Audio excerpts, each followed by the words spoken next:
Berikut 4 penyebab yang menyebabkan bantuan KIP atau Kartu Indonesia Pintar bagi anak sekolah itu tidak bisa cair. Nah, apa saja alasannya dan bagaimana solusinya? Simak terus, jangan di-skip pada penjelasan video berikut ini.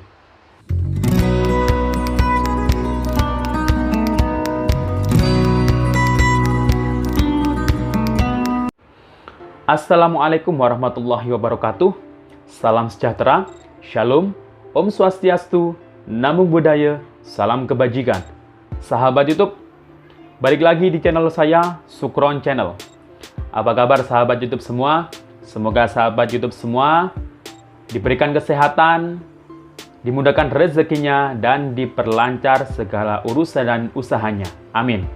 Sahabat YouTube, pada video kali ini saya akan memberikan informasi mengenai beberapa faktor yang menyebabkan dana bantuan KIP atau Program Indonesia Pintar bagi anak sekolah tidak bisa cair.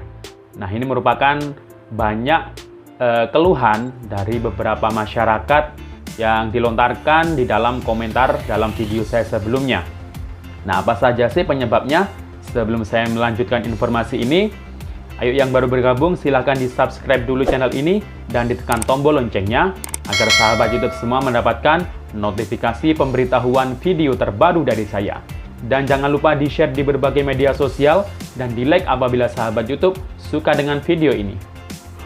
Oke sahabat YouTube, kita lanjutkan informasinya. Berikut akan saya jelaskan mengenai beberapa faktor penyebab dana Kartu Indonesia Pintar atau KIP tidak bisa cair. Nah, sebelumnya kita perlu mengetahui bahwa Program Indonesia Pintar yang dalam hal ini bantuannya berbentuk Kartu Indonesia Pintar, ini merupakan bantuan yang diberikan oleh Kementerian Pendidikan dan Kebudayaan kepada masyarakat Indonesia yang mempunyai peserta didik umur 6 sampai 21 tahun atau mulai SD, SMP, dan SMA. Nah, sasarannya adalah para peserta didik dari keluarga yang miskin atau rentan miskin, yatim piatu, pemegang kartu KKS baik PKH maupun BPNT, kemudian dari korban bencana alam atau daerah konflik dan yang lainnya. Nah, program ini sudah lama digulirkan oleh pemerintah melalui Kementerian Pendidikan dan Kebudayaan. Di bulan Desember ini, bantuan PIP atau bantuan KIP ini sudah disalurkan oleh pemerintah kepada seluruh siswa baik SD, SMP, sampai SMA. Nah, bantuan PIP ini diberikan untuk anak SD itu sebesar Rp450.000 per tahun. Kemudian untuk anak SMP sebanyak Rp750.000 per tahun. Dan untuk anak SMA itu nominalnya 1 juta per tahun. Nah, banyak sekali masalah yang terjadi di masyarakat, yakni yang terjadi pada peserta didik. Banyak keluhan dari orang tua atau wali murid. Mengapa kok dana KIP anak saya belum cair sedangkan teman-temannya belum cair? Misal, anak saya dana PIP-nya itu sudah cair semenjak kelas 1 sampai kelas 3, namun kelas 4, 5, dan 6 kok belum cair. Kemudian juga ada yang bertanya, dulu waktu SD kelas 1 sampai 6 itu dana PIP itu sudah cair. Namun kok sekarang masuk SMP kelas 7 itu kok belum cair, padahal teman-temannya itu sudah cair. Nah, ini banyak sekali keluhan dari masyarakat yang bertanya-tanya mengapa kok dana bantuan KIP atau Program Indonesia Pintar ini belum cair. Nah, yang pertama adalah kartu KIP itu harus diaktifasi. Nah, seperti itu ya. Jadi, bagi peserta didik yang baru mendapatkan kartu KIP atau setiap tahunnya atau setiap naik kelas, itu perlu diaktifasi ulang oleh operator sekolah untuk diajukan ke Kementerian Pendidikan dan Kebudayaan. Agar apa? Agar KIP nanti bisa dicairkan. Nah, seperti itu ya.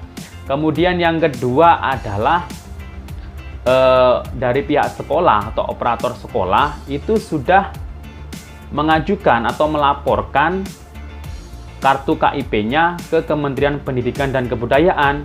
Namun hasil akhirnya ternyata kok belum cair. Nah, ini berarti kuotanya sudah penuh karena memang bantuan program Indonesia Pintar atau bantuan KIP ini itu ada kuotanya. Nah, seperti itu ya.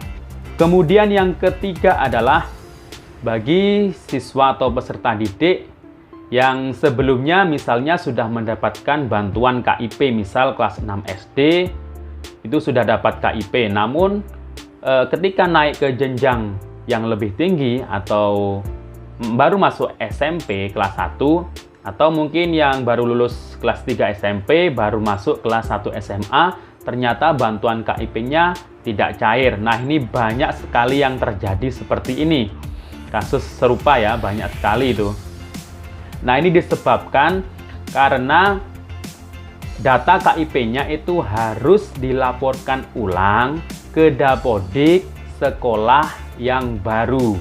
Jadi, apabila masuk ke jenjang SMP, maka data Dapodiknya harus dilaporkan melalui operator sekolah di SMP tersebut.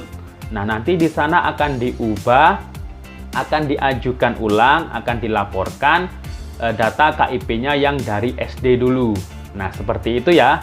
Jadi, yang memegang data Dapodik untuk mengajukan atau melaporkan melalui sistem online itu adalah operator sekolah. Jadi, wali murid atau siswa nanti bisa datang ke sekolah, bisa menemui langsung operator sekolah untuk nanti meminta mengajukan atau melaporkan data KIP-nya melalui Dapodik sekolah. Jadi ada sistem aplikasi yang dipegang oleh operator, namanya adalah Dapodik.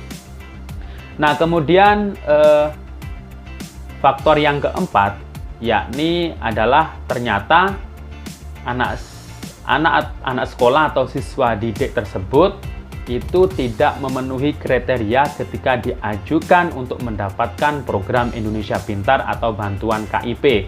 Karena apa? Karena mungkin anak didik tersebut keluarganya sudah kaya atau sejahtera. Atau mungkin bisa karena misalnya di Desember ini bantuan PIP itu banyak yang sudah cair. Nah, ada beberapa siswa yang mengeluhkan, kok saya tidak cair juga. Nah, ternyata di sekitar bulan Mei, Juni atau Juli yang lalu ternyata sudah cair. Nah, siapa saja yang berhak diajukan untuk mendapatkan program Indonesia Pintar? Nah, tidak semua hanya yang mempunyai KIP yang bisa diajukan. Jadi yang tidak punya KIP asal dari keluarga miskin atau rentan miskin atau penerima KKS atau PKH ya, ini semuanya berhak diajukan untuk mendapatkan KIP.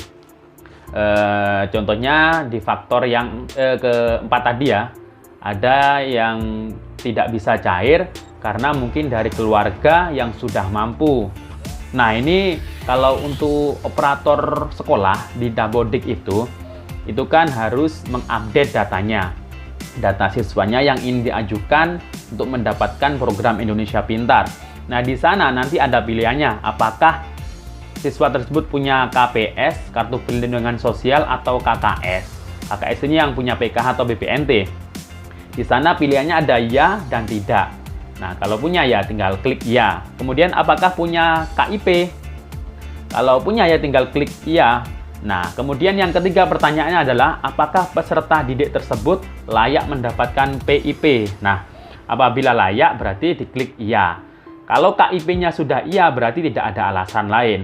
Tapi kalau apakah peserta didik tersebut layak mendapat PIP, diklik iya, namun di KIP ternyata tidak punya kartu KIP, ada pilihannya atau alasannya. Yang pertama, anak tersebut di daerah konflik, kemudian terdampak bencana alam, kemudian kelainan fisik, keluarga terpidana, pemegang PKH, pernah di drop out, siswa miskin atau rentan miskin, yatim piatu, atau panti asuhan.